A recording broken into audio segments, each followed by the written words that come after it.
Good morning, comic book fans. Welcome back to Comics in 5 Minutes. I'm your ever loving host, Shotty. And today, we're going for West of Sundown. This is another one off my pull list. Second time I've done this in a row. And it's rare for me to do this because usually, if it's on my pull list, I don't rush to review them because we have a lot of stuff installed that if it's sold out before I get a chance to read it, it doesn't get reviewed. And that's always a shame. But if it's one that I've personally got to one side, I know I'm not going to sell out of it. I'll read it whenever I want. But much like Spider-Punk, I really wanted to read this one. And I wanted to get it done so I could enjoy it and not sit there waiting for you to enjoy it. And then I like to review things fairly quickly after I've read them. It's just the way I do things. And I was a bit disappointed in this one very early on. And my reason for disappointment is it's probably not going to surprise people who know me quite well, but it's still disappointing. It's basically because there's these names. Tim Seeley and Aaron Campbell. Now, Tim Seeley has done some good writing.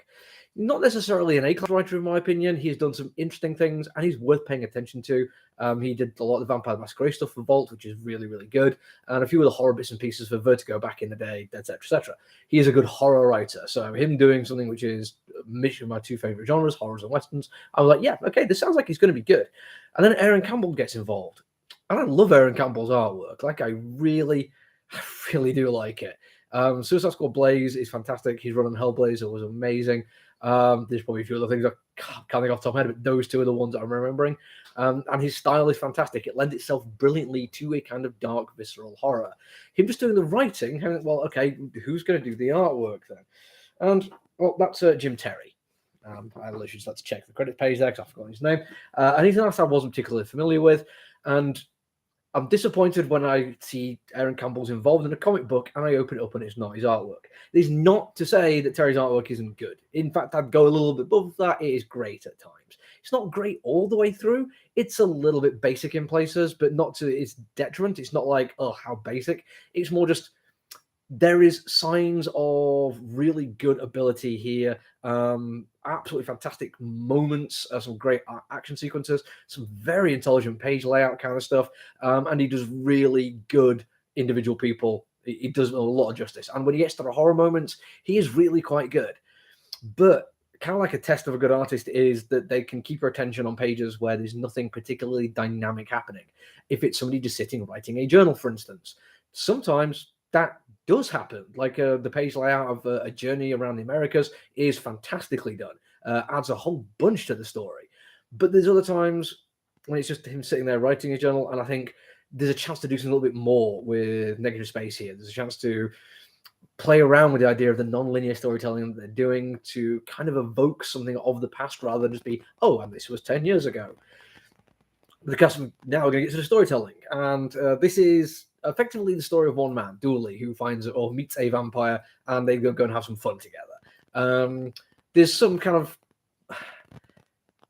in America. I apologize. This is not 100% accurate, but from my understanding of it, Protestants was the predominant religion for a very long time, with Catholicism coming over as well. And the Protestants were the Puritans. They were the ones who were a lot less likely to engage in indulgences than the Catholics were. And Dooley is a Catholic, but he seems really opposed to any kinds of indulgence, whereas the Protestants do seem to be, not too, but don't have much of a problem with it. Now, I don't know if this is just my misunderstanding of history. I do apologize, but it did feel a bit odd. Other than that, though, Seeley does a really good job. He actually paces the story well. He does have a certain sense of time and place to his writing. It may not be as authentic as some of the other stuff that's at the time period, but I think he doesn't sacrifice any kind of timing for that. He actually keeps the story moving apace. He doesn't let it get bogged down in dialogue, which is good because this is a very different story to some other stuff that I've been reading, namely Siberia's The Rush.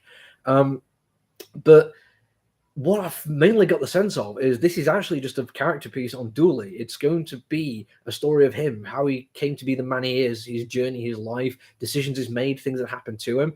And this story of a vampire who is now being hunted by what I'm fairly sure is either the actual or an analog for Frankenstein's monster, and her journey of basically to save herself.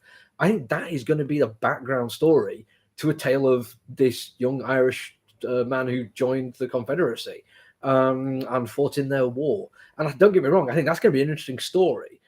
But I'd like to see exactly where the focus is going to land, because it could go one of two ways, and I think I prefer one way over the other. I picked this up because I was expecting a Western horror. And when you see that kind of marketing, and especially when you see the kind of grindhouse-esque nature of the covers they were putting out, I feel like if this ends up being far more about a story of deprivation and hardship and how it leads people to make terrible decisions and join wars they don't necessarily believe in, stories absolutely worth telling, I think I'd feel a little bit missold. But it's on my pull list for a reason. I enjoy a lot about it. I'm going to carry on reading it. That's it for me today, though. I'm going to come back tomorrow. Until then, look after each other, everyone. Stay safe. Bye.